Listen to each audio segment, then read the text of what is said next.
is that the categorizations of children into one of these four different categories as toddlers is strongly predictive of their attachment style in romantic partnerships later in life, which is, to me, both amazing and surprising and not surprising all at the same time.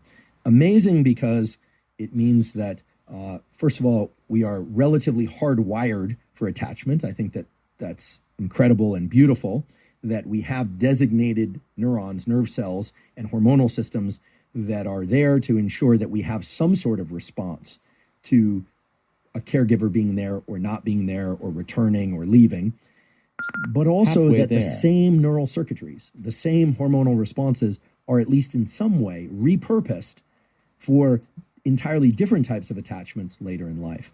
So when we hear the psychologists talk about how, we formed a template early in life based on experiences that were even pre-verbal before we had language, and those templates are superimposed on our relationships, or we should say our later relationships are superimposed on those templates, there really is a basis for that. We now have neuroimaging studies to support, for instance, the work of Alan Shore from UCLA, showing that when a mother and child interact, either through very soothing interactions like bottle feeding or breastfeeding or singing to one's baby or putting them to sleep, that the brain of the child and the brain of the mother are entering a coordinated state of relaxation. And it's not one direction, mother to child. The child is also calming the mother. Typically, these studies are done with mothers, again, sometimes with fathers, but typically with mothers.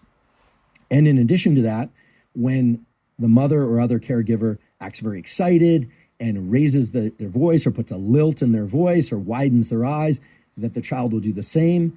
And again, there's a bidirectional interaction in that case of 10 excitement. seconds. And there's the release of neurochemicals like dopamine into the bloodstream. Whereas in the relaxation scenario and the soothing scenario, we know the release of things like serotonin and oxytocin. So the neural systems for attachment and the neural systems for what we call autonomic arousal, for being alert and calm, don't act in a vacuum. They are tethered to other people in our environment. And of course, we know this, right? We sometimes hear the statement, no one can make you feel anything. I've always had a little bit of a problem with that statement. I don't think I'm contradicting anyone in particular, but you hear that a lot. No one can make you feel anything. Indeed, they can, right? A physical injury can make you feel something. If somebody says something that you very much like, it can make you feel something. And if somebody says something that you very much dislike, it will make you feel something. So the idea that no one can make us feel anything isn't actually true. Our nervous system is tethered to the nervous systems of others, and that is true from the very earliest stages of our lives. And in this case, we're talking about how our templates for attachment in romantic relationships, how we find them, how we maintain them, and indeed how we break them and reform them, is based on a template that was established through an entirely different set of priorities, which was how we feel safe and secure in novel environments, depending on whether or not our primary caregiver is there or not. Neuroimaging supports that. When I say neuroimaging, I mean brain scans support that. Measures of hormones in the body and brain support that. Measures of neurochemicals support that. There's simply no way around this truth that we have a set of roadmaps in our mind that are reused for entirely different purposes later in life. Halfway there. That is vitally important to understand, because if one is successful in forming romantic attachments, maintaining them, etc., or not, does in fact reflect the earlier templates that you've created.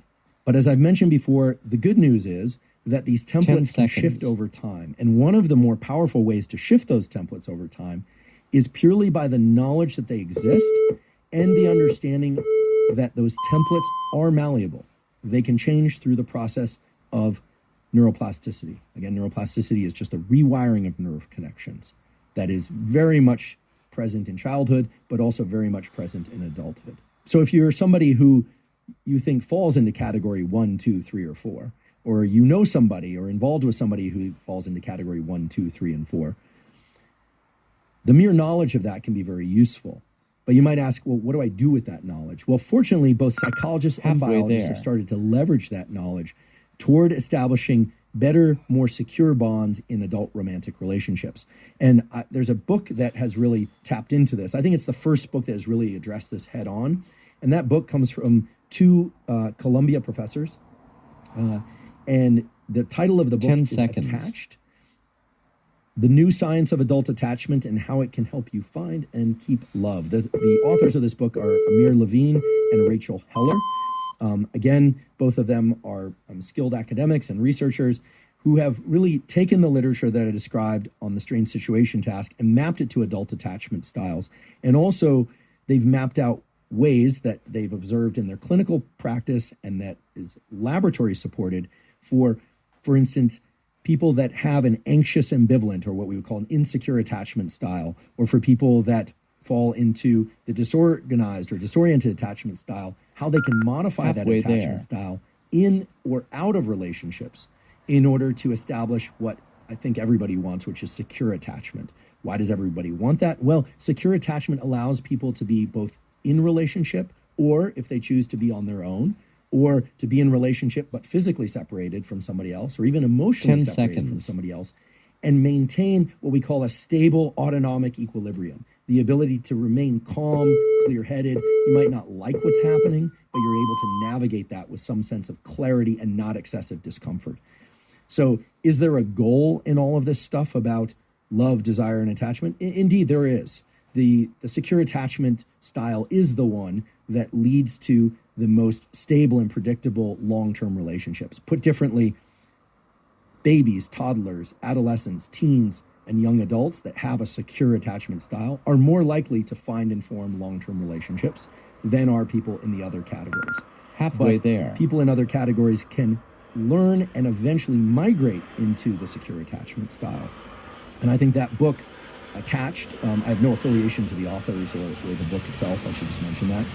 Attached: The New Science of Adult Attachment and How It Can Help You Find and Keep Love. Really, it sounds very pop psychology-esque, but it is really grounded in the research psychology literature, and there's also some interesting biology there. Another point to make about attachment styles is that it is possible, and some of you may be familiar with circumstances whereby people who are securely attached, either because they grew up in an environment where secure attachment was cultivated or because they developed that on their own, can also migrate out of the securely attached category into insecurely attached or into avoidant types of attachment styles as teens or as young adults or as adults at any age or any stage of life, by virtue of being with somebody who has a different, perhaps less adaptive attachment style, right? What this means is that if you have or you develop a secure attachment style, it's vitally important to protect that attachment style because it is possible to become anxiously attached even if you grew up in a stable attachment. 10 seconds. And again, this can happen at any stage. So if you're interested in attachment styles and how they influence adult romantic attachments, and certainly if you are a parent, I would encourage you to check out the book Attached. Again, it's quite good, and I think that it offers a number of actionable tools to both